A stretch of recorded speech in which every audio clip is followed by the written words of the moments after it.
Gum issues പൊതുവെ സ്ത്രീകളിൽ കുറച്ച് കൂടുതലായിട്ട് കാണുന്നുണ്ട്. അത് പ്രഗ്നൻസി അല്ലെങ്കിൽ പീരിയഡ്സ് റിലേറ്റഡ് എന്തെങ്കിലും ഹോർമോണൽ ഇഷ്യൂസ് കൊണ്ടാണ്? ഡെഫിനറ്റ്ലി നമ്മളെ ഹോർമോൺസ് ഇപ്പോൾ ഈസ്ട്രജൻ, പ്രൊജസ്ട്രോൺ ഇതിൻ്റെ ഒക്കെ അളവ് കൂടുമ്പോൾ വായിലുള്ള ഇൻഫ്ലമേഷനുള്ള ചാൻസസ് ഭയങ്കരമായിട്ട് കൂടും.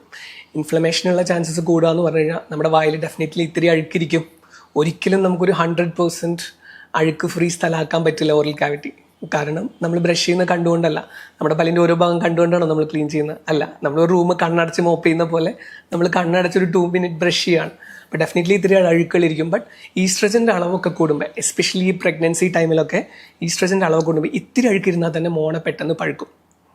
മനസ്സിലായി? അപ്പോൾ അങ്ങനത്തെ സമയത്ത് എപ്പോഴും ജിഞ്ചാവൈറ്റിസ് അല്ലെങ്കിൽ മോണപ്പഴുപ്പ് ഉണ്ടാവാനുള്ള ചാൻസസ് കുറച്ച് കൂടുതലാണ്.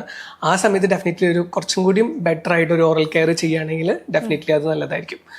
ഈ ഒരു കാരണം കൊണ്ടാണ് ഈ പ്രഗ്നൻസി കഴിഞ്ഞ് കഴിഞ്ഞാൽ പല്ലുകൾ പൊന്തി വരിക. ചില ലേഡീസിനെ കാണും പല്ലുകൾ പൊന്തി വരിക, പല്ലുകളുടെ ഇടയിൽ വിടവ് വരിക. ഇതെല്ലാം ആ സമയത്തുള്ള ഈ മോണപ്പഴുപ്പിന്റെ ബലമായിട്ട് വരുന്നതാണ്. ഡെഫിനറ്റ്ലി ഒരു പ്രഗ്നന്റ് ടൈമിൽ അങ്ങനത്തെ ഒരു ഹോർമോണൽ ചേഞ്ചസ് വരുന്ന ടൈമിൽ ഡെഫിനറ്റ്ലി നമ്മൾ കുറച്ചും കൂടി ബെറ്റർ ആയിട്ട് ഓറൽ കെയർ ചെയ്യണം. ഡെന്റിസ്റ്റിനെ കുറച്ചും കൂടി ഫ്രീക്വന്റ് ആയിട്ട് ഡെഫിനറ്റ്ലി ക്ലീനിങ്ങും എല്ലാം ചെയ്യുന്നതാണ് ഏറ്റവും നല്ലത്.